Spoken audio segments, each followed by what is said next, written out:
আসসালামু আলাইকুম। আজকে আমরা রাজশাহী বিশ্ববিদ্যালয়ে এই ইউনিটের ভর্তি পরীক্ষার সর্বশেষ আপডেট আমরা জানবো। কালকে কিন্তু আমরা এই ইউনিটের ফলাফল বিশ্লেষণ করে মোটামুটি সবগুলো তথ্য দেওয়ার চেষ্টা করছি এবং সর্বশেষ মেধা কত পর্যন্ত যাবে এগুলো নিয়ে কিন্তু গতকাল আমরা একটা আইডিয়া দিয়েছি এবং ভিডিও দিয়েছি। তো আজকে আমরা লিখিত পরীক্ষার তারিখ কিন্তু প্রকাশিত হয়েছে।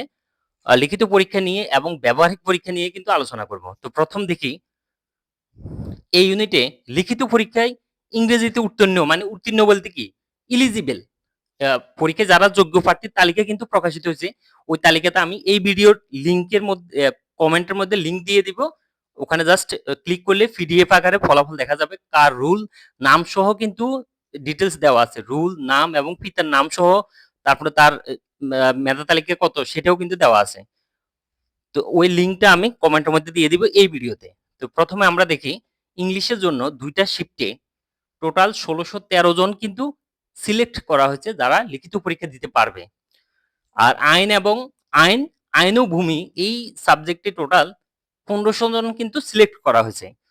তো এদের দুজনেরই একই সময়ে একই দিন ৭ ফেব্রুয়ারি সকাল ১১টা থেকে ১২টা ১ ঘন্টার একটা লিখিত পরীক্ষা হবে। সেটা ইংলিশের উপর সময় থাকবে ১ ঘন্টা। এই লিখিত পরীক্ষার জন্য যোগ্য তালিকা যেটা সেটা তো আমি লিংকে দিয়ে দিব। আরেকটা হলো কোটায় যারা উত্তীর্ণ হয়েছে, কোটার ক্ষেত্রে যারা পরীক্ষা দিবে তাদের ক্ষেত্রে ইংলিশে যদি এই ১৬১৩ জনের মধ্যে থাকে তারা তো পরীক্ষা দিতে পারবে, সমস্যা নাই।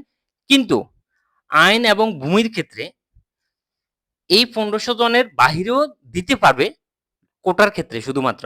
১৫০০ জনের তো তালিকা দেওয়া আছে। আর কোটার ক্ষেত্রে এই তালিকার বাহিরে যারা তারাও পরীক্ষা দিতে পারবে।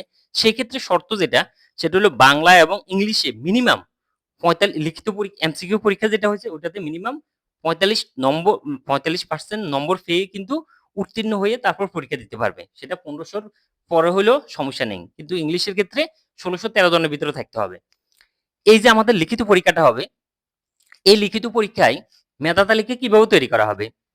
ইংলিশের ক্ষেত্রে লিখিত পরীক্ষায় যারা ভালো রেজাল্ট করবে শুধু লিখিত আর এমসিকিউ বাদ, শুধু লিখিত পরীক্ষা যারা ভালো করবে এদের মধ্যে থেকে প্রথম ৯০ জন, যেহেতু সাবজেক্ট হলো ইংলিশে ৯০টা, এই ৯০ জনের একটা তালিকা প্রকাশ করা হবে প্রথম মেধা তালিকায়। আর ওয়েটিং লিস্টও তালিকা ওখানে প্রকাশ করা হবে এই লিখিতের উপর শুধু।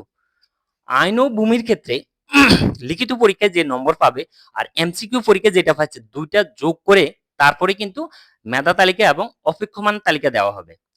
চারুকলা অনুষদের ক্ষেত্রে যেটা বলছে ব্যবহারিক পরীক্ষা হবে ৭ ফেব্রুয়ারি বিকেল ৩টা থেকে ৪টা। চারুকলা অনুষদের যে ৩টা সাবজেক্ট আছে সবগুলার ৭ ফেব্রুয়ারি বিকেল ৩টা থেকে ৪টা একই সময় পরীক্ষা হবে।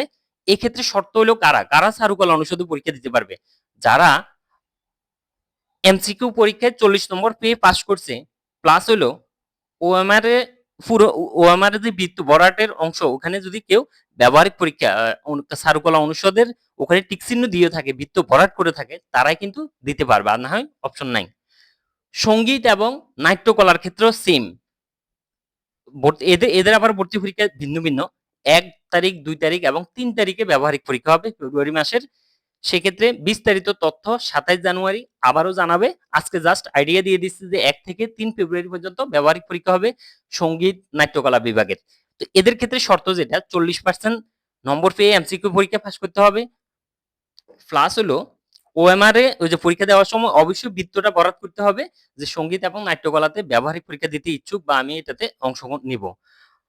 এরপরে এই যে এই পরীক্ষা হওয়ার পর তারপর আমাদের কিন্তু আবার সব বিভাগের ক্ষেত্রে সাবজেক্ট চয়েস দিতে হবে। সাবজেক্ট চয়েস দেওয়ার পর বিভাগ সহ একটা মেধা তালিকা তৈরি করা হবে সবার একসাথে। সেটা পরবর্তীতে ওই তারিখটা এখনো আমাদের প্রকাশ করা হয় নাই। এটাই ছিল আমাদের এই ইউনিটের ভর্তি পরীক্ষার সর্বশেষ আপডেট। ধন্যবাদ। আসসালামু আলাইকুম।